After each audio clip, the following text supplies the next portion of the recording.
प्यारे साथियों, आज हम वैद्युत फ्लक्स तथा गॉस की प्रमेय का सेकंड पार्ट स्टार्ट करने जा रहे हैं। इसके फर्स्ट पार्ट में हमने घनकोण और कोण और इसके बाद गॉस की प्रमेय कराई थी। इसके बाद इसका दूसरा पार्ट है कि इसमें बहुत सारे डेरिवेशन होंगे। तो इसका पहला डेरिवेशन है अनंत लंबाई के एक समान सीधे तार के निकट वैद्युत क्षेत्र की तीव्रता। ठीक है ना। तो इसमें एक अनंत लंबाई का तार आपको दिखाएंगे। अभी एक अनंत लंबाई का ये सीधा तार है, ठीक है ना। इस जो एक समान रूप से धनावेशित है। कैसा है? धनावेशित है। और इस तार से कितनी दूरी पर? स्मॉल आर दूरी पर कौन है? एक बिंदु P है। P की कल्पना करेंगे और उस P से जाता हुआ एक बेलन जो है, बेलन की कल्पना करेंगे। और जब बेलन होगा उसकी लंबाई कितनी होगी? L होगी। ठीक है, एक बात समझ में आ गई होगी। ये एक आपका धनावेशित तार है, इससे स्मॉल आर दूरी पर एक बिंदु P है और उस बिंदु P से जाता हुआ एक बेलन की कल्पना कर रहे हैं। उसकी लंबाई कितनी है? L है। ठीक है ना। और बिंदु P का जो क्षेत्रफल अवयव है वो कितना है? dA है। अर्थात ये क्षेत्रफल का छोटा सा भाग होता है जिसे क्या कहते हैं? dA। और वो आपका वैद्युत क्षेत्र की दिशा में है। ठीक है ना। और जब बेलन बनेगा तो एक ऊपरी पृष्ठ भी दिखाया गया है। ऊपरी पृष्ठ पर एक बिंदु Q की कल्पना करते हैं। तो बिंदु P पर E और DA के बीच का कोण 0 होगा और यहाँ पर इनके बीच का कोण क्या होगा? 90 होगा। ये बात समझ में आ गई होगी। बिंदु P पर E और DA के बीच का कोण 0 है और बिंदु Q पर E और DA के बीच का कोण क्या होगा? 90 होगा। ठीक है ना। आगे आते हैं। तो ये सब भाषा में यही लिखा हुआ है, इसकी थ्योरी में बस यही लिखा है। ठीक है ना, जो मैंने आपको बताया है। और इसके बाद हम बिंदु P पर क्या निकालेंगे? वैद्युत फ्लक्स निकाल लेंगे। बिंदु P पर वैद्युत फ्लक्स कैसे निकालेंगे? ये वैद्युत फ्लक्स का फार्मूला होता है closed integral E dot dA, closed integral E dot dA। लेकिन बिंदु P के लिए कोण कितना है? 0 है। तो कक्षा 11 में वही बात आ गई। A डॉट B का जो फार्मूला होता है उसे कहते हैं AB cos थीटा। तो यहाँ पर थीटा नहीं होगा, कौन होगा? 0 होगा। ठीक है। और cos 0 की वैल्यू होती है 1। तो वन का एक मैंने पढ़ाया था आपको, वन का x के रिस्पेक्ट में, तो उसे क्या कहते थे? x कहते थे। आज ये आपका वन का a के रिस्पेक्ट में है तो क्या कहेंगे? a कहेंगे। अर्थात P के लिए वैद्युत फ्लक्स आ गया। ठीक है। अब हम बिंदु Q के लिए वैद्युत फ्लक्स निकालेंगे। वैद्युत फ्लक्स का फार्मूला वही है E डॉट dA। लेकिन बिंदु Q के लिए जो कोण है वो कितना है? 90 है। तो cos 90 की वैल्यू कितनी हो जाएगी? 0 हो जाएगी ना। तो टोटल वैल्यू क्या निकलेगी? 0।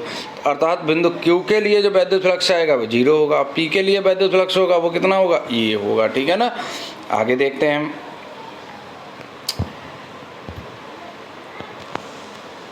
इसके बाद आपका आता है कुल वैद्युत फ्लक्स कैसे निकालेंगे। कुल वैद्युत फ्लक्स का मतलब जो P का वैद्युत फ्लक्स निकला था और Q का वैद्युत फ्लक्स निकला था, दोनों को ऐड कर देना। तो P का वैद्युत फ्लक्स कितना? E है। Q का वैद्युत फ्लक्स कितना निकला था? 0। इसमें इसको ऐड करेंगे तो आपका E ही रहेगा। तो E की वैल्यू ये है और A का मतलब क्षेत्रफल किसका? बेलन का। तो बेलन का क्षेत्रफल क्या होता है? 2 पाई R H। H का मतलब ऊंचाई। यहाँ पर ऊंचाई कितनी है? L है। ठीक है ना। तो L रख देंगे।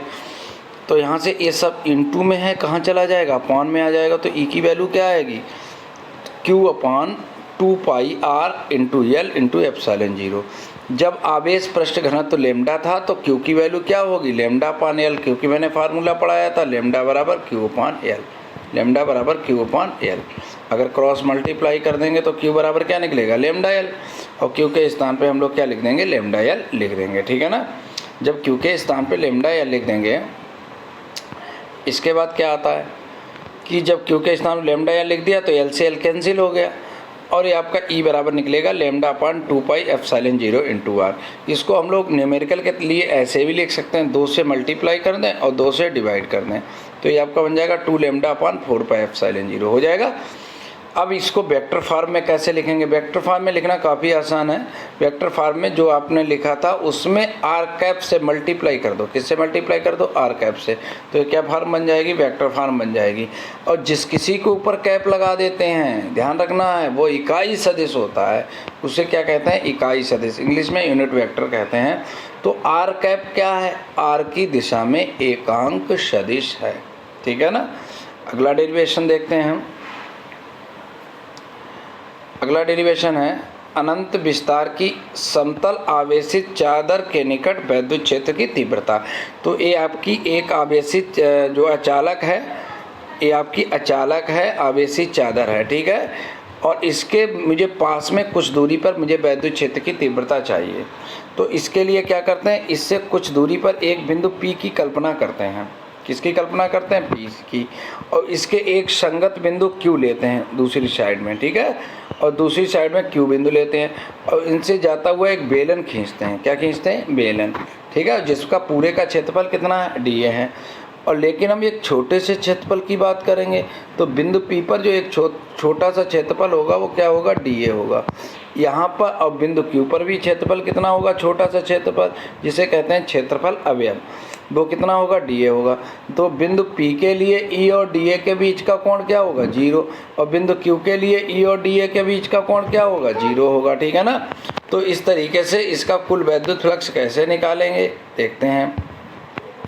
जो मैंने आपको थ्योरी बताई है, जो भाषा बताई है, वही सब थ्योरी में लिखा जाएगा, ठीक है ना। और इसके बाद हम लोग P के लिए वैद्युत फ्लक्स निकाल लेंगे। वैद्युत फ्लक्स का फार्मूला E डॉट DA होता है। A डॉट B का फार्मूला होता है AB cos थीटा हो गया, AB cos थीटा हो गया, और यहाँ पर 0 होगा, थीटा का मतलब 0 होगा, ठीक है।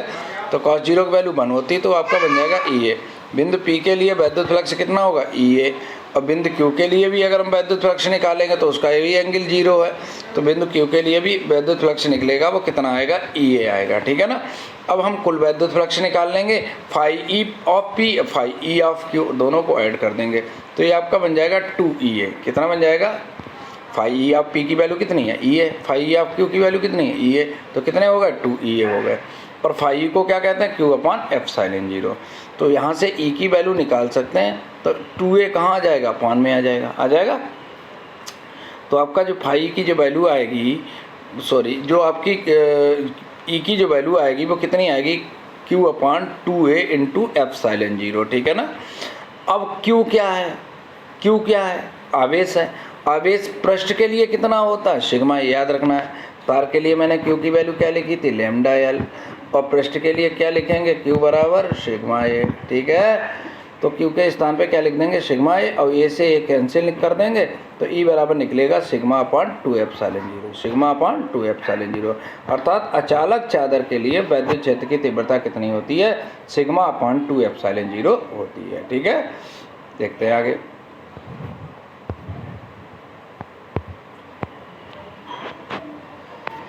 आवेशित चालक के निकट ठीक बाहर मुझे वैद्युत क्षेत्र की तीव्रता, वो कैसी थी? अचालक। और ये कैसी है? चालक। एक चालक चादर है और उसके निकट आपको वैद्युत क्षेत्र की तीव्रता चाहिए, कुछ थोड़ी दूर पे बाहर। तो एक चालक जो पृष्ठ है, ये आपको चालक पृष्ठ दिखाई दे रहा है, ये 2 पृष्ठों से मिलकर बना है। ये पहला पृष्ठ है, ये दूसरा पृष्ठ है, यही भाषा लिखनी है। माना एक धनावेशित चालक जो 2 पृष्ठों से मिलकर बना हुआ है, ध्यान से सुनना है, 2 पृष्ठों से मिलकर बना हुआ है। इस चालक के ठीक बाहर एक बिंदु P है और जिसका क्षेत्रफल अवयव कितना है? DA है। और यहाँ पर मुझे वैद्युत क्षेत्र की तीव्रता ज्ञात करनी है, ठीक है ना। तो एक बार हम इस प्लेट फर्स्ट के कारण वैद्युत क्षेत्र की तीव्रता निकालेंगे, एक बार प्लेट सेकंड के लिए वैद्युत क्षेत्र की तीव्रता निकालेंगे और दोनों को ऐड कर देंगे। सिंपल है नहीं। तो पहले हम चादर फर्स्ट के कारण वैद्युत क्षेत्र की तीव्रता निकालेंगे, फिर हम चादर फर्स्ट के कारण वैद्युत क्षेत्र की तीव्रता निकालेंगे। तो वैद्युत क्षेत्र की तीव्रता का फार्मूला होता है सिग्मा अपॉन 2 एप्सिलॉन 0, अभी मैंने ज्ञात किया था। तो E1 इक्वल निकलेगा सिग्मा अपॉन 2 एप्सिलॉन 0। अब फिर हम चादर 2 के कारण वैद्युत क्षेत्र की तीव्रता देखेंगे, उसमें भी आपका सिग्मा अपॉन 2 एप्सिलॉन 0 होगा। परिणामी तीव्रता निकालने के लिए दोनों को ऐड कर देंगे, sigma upon 2 epsilon 0, sigma upon 2 epsilon 0। तो ये आपके बन जाएंगे 2 सिग्मा अपॉन, ये आपका बन जाएगा 2 सिग्मा अपॉन 2 एप्सिलॉन 0, ठीक है ना। 2 से 2 कैंसिल हो जाएगा तो क्या बनेगा? Sigma upon epsilon 0। तो चालक के लिए वैद्युत क्षेत्र की तीव्रता कितनी होती है? Sigma upon epsilon 0। अचालक के लिए क्या होती है? अब आपको याद रखना है, अचालक के लिए वैद्युत क्षेत्र की तीव्रता सिग्मा अपॉन 2 एप्सिलॉन 0, क्योंकि ये न्यूमेरिकल में इस्तेमाल होगा, ठीक है। यदि आप हमारे चैनल पे नए हैं तो ध्यान रखना है, चैनल को सब्सक्राइब जरूर कर लें, जिससे हमारे द्वारा बनाई गई वीडियोज़ का नोटिफिकेशन आपको प्राप्त हो सके।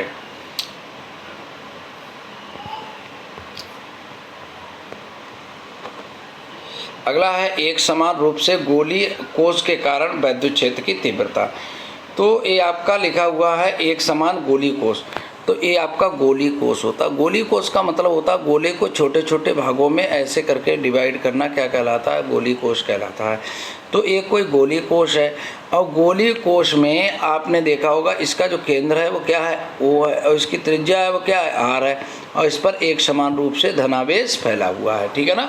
तो क्या कहेंगे? माना एक गोलीय कोष जिसका केंद्र क्या है? O है और त्रिज्या R है, ठीक है। त्रिज्या कितनी है? R है, और जिस पर एक समान रूप से धनावेश फैला हुआ है।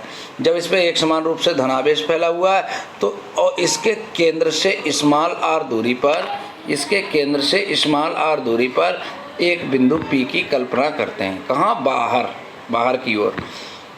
यहाँ पर 3 वैद्युत क्षेत्र की तीव्रताएं प्राप्त होंगी। एक होगी पृष्ठ के बाहर, और एक होगी पृष्ठ पर, और एक होगी अंदर, ठीक है ना। 3 भाग में वैद्युत क्षेत्र की तीव्रता निकलेगी।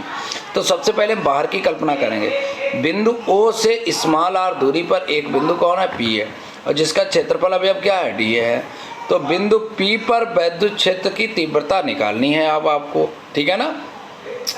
तो बिंदु P पर E और dA के बीच का कोण क्या होगा? 0 होगा, ठीक है। तो यहाँ पर जो वैद्युत फ्लक्स निकलेगा वो बाहर के लिए निकालना है, इसका फार्मूला E डॉट dA होता है।